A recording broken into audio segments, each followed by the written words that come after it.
తన మనుషులను దోచుకోవడానికి, కమిషన్లు తీసుకోవడానికి మాత్రమే అమరావతిని సృష్టించాలని ప్రయత్నం చేస్తున్నారు తప్ప రాష్ట్ర ప్రజల కోసం ఒక మంచి రాజధానిని నిర్మించాలనేటువంటి సంకల్పమే లేదు నారా చంద్రబాబు నాయుడు గారికి.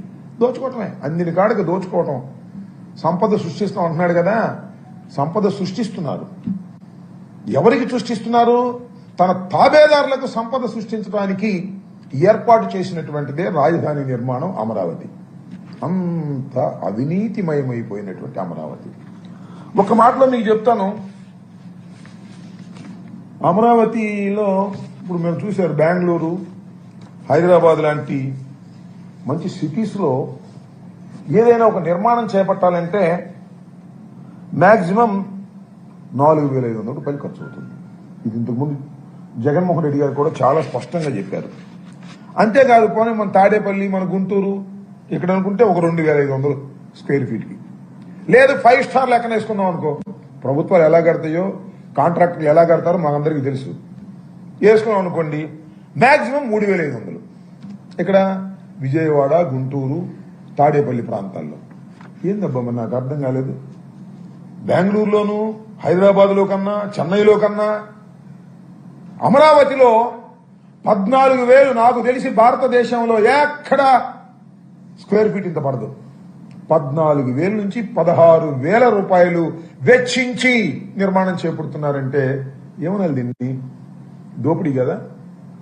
అనేక సందర్భాల్లో మేము చెప్తున్నాం, దీనికి చంద్రబాబు నాయుడు గారు కానీ, తెలుగుదేశం పార్టీ కానీ, ప్రభుత్వం వైపు నుంచి కానీ లాజికల్ గా సమాధానం చెప్పగలిగారా నేను అడుగుతా ఉన్నా. అంటే దాని అర్థం ఏంటి? మేము దోచుకుంటాం, మీరు చూస్తూ ఉండండి అని. ఏమిటి దోచుకునేది నాకు అర్థం కాలేదు. 2 లక్షల కోట్ల రూపాయలు రాజధాని నిర్మాణానికి కాదు సుమా, కేవలం ట్రంక్ ఇన్ఫ్రాస్ట్రక్చర్ ఫెసిలిటీస్ కోసం, డ్రైనేజ్, రోడ్స్, ఎలక్ట్రిసిటీ, నీరు, ఇంతవరకే. దీనికే 2 లక్షల కోట్ల రూపాయలు అవుతాయని అంచనా. 2 లక్షలు అవుతాయో, అది పూర్తి అయ్యేటప్పటికి 4 లక్షలు అవుతాయో, ఎంత అవుద్దో ఎవరో చెప్పలేరు. ఇంత భయంకరమైనటువంటి దోపిడీకి ఇవాళ చంద్రబాబు నాయుడు గారు అమరావతి పేరుతో తెరదీశారు. ఇప్పటికి 75,000 కోట్ల రూపాయలు ప్రాథమికమైనటువంటి వస్తువుల కోసం ఖర్చు పెట్టాలనుకున్నారు. సుమారుగా 45,000 కోట్ల రూపాయలు బ్యాంకు నుంచి అప్పు తీసుకొచ్చారు. నేను అడుగుతా ఉన్నా, ఆర్థికంగా దెబ్బతినిపోయినటువంటి రాష్ట్రం ఇది. విడిపోయిన తర్వాత ఆర్థికంగా చాలా క్రిటికల్ గా ఉన్నటువంటి రాష్ట్రం. ఆర్థికంగా క్రిటికల్ గా ఉన్న రాష్ట్రానికి లక్షల కోట్లు అప్పు తీసుకొచ్చి అమరావతి నిర్మించవలసిన అవసరం ఉందా అని అడుగుతా ఉన్నా. అందువల్లనే జగన్మోహన్ రెడ్డి గారు మావిగన్ అనే ప్రతిపాదన తీసుకొచ్చారు. మావిగన్ అనే ప్రతిపాదన తీసుకురాగానే పాపం చంద్రబాబు నాయుడు గారికి గుండెల్లో రాయబడింది. అది ప్రజల మధ్యకు దూసుకు వెళ్ళింది. మేధావులు కానీ, ఆలోచన పరులు కానీ దిస్ ఈజ్ శభాష్ అనేటువంటి మాటకు వచ్చారు. అంటే చంద్రబాబు నాయుడు గారికి చూసుకొని డైవర్షన్ పాలిటిక్స్, బూతులు తిట్టడం మొదలెట్టారు. మావిగన్ మీద ఎంత ట్రోల్ చేయాలో అంత ట్రోల్ చేశారు 1-2 రోజులు. తర్వాత అర్థమైపోయింది ప్రజానీకానికి.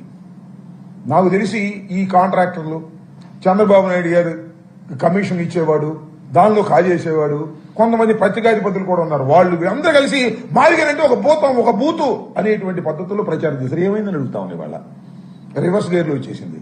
ఇట్లా పేలిస్తే వాళ్ళకే పేలింది.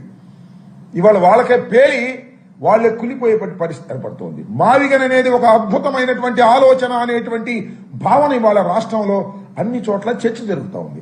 చంద్రబాబు నాయుడు గారు చెప్తున్నారు కదా,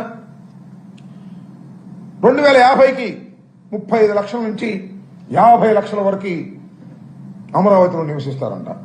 ఇప్పుడు ఎవరు లేడు, వేలలోనే ఉన్నారు. ఇప్పుడు అక్కడ గ్రామాల్లో ఉండేవాళ్ళు మా ఉంటే ఈ వర్కర్స్, కాంట్రాక్టర్ మనుషులు తప్ప ఎవరు లేరు అక్కడ. ఏదో లిటిల్ గా ఉన్నారు గ్రామాల్లో ఉండేటువంటి మనుషులు. 1950కి 35-40 లక్షల 45 లక్షల మంది వస్తారంట. జగన్మోహన్ రెడ్డి గారు చెప్పిన మావిగన్లో ఇప్పటికే 35 లక్షల మంది, 45 లక్షల మంది నివసిస్తున్నటువంటి ప్రాంతం. ఆల్రెడీ ఎయిర్ ఫోర్స్ ఫ్లైట్స్ దిగడానికి కావాల్సినటువంటి ఎయిర్పోర్ట్ ఉంది, ఇంటర్నేషనల్ ఎయిర్పోర్ట్, హాస్పిటల్స్ ఉన్నాయి, రోడ్స్ ఉన్నాయి. అన్ని ఉన్నటువంటి మావిగన్ను వదిలేసి అన్నీ ఉన్న ఇస్తర్లో వడ్డించిన విస్తర్లో భోంచేయకోకుండా వేరే ఇస్తర్ పెట్టి ఇప్పుడు కొడతా ఇస్తారా, ఇప్పుడు వండుతా పప్పు, ఇప్పుడు వండుతా రైసు అనేటువంటి పద్ధతుల్లో ఇవాళ చంద్రబాబు నాయుడు గారు చేస్తున్నారు అంటే కేవలం దోచుకోవాలనే ఉద్దేశం.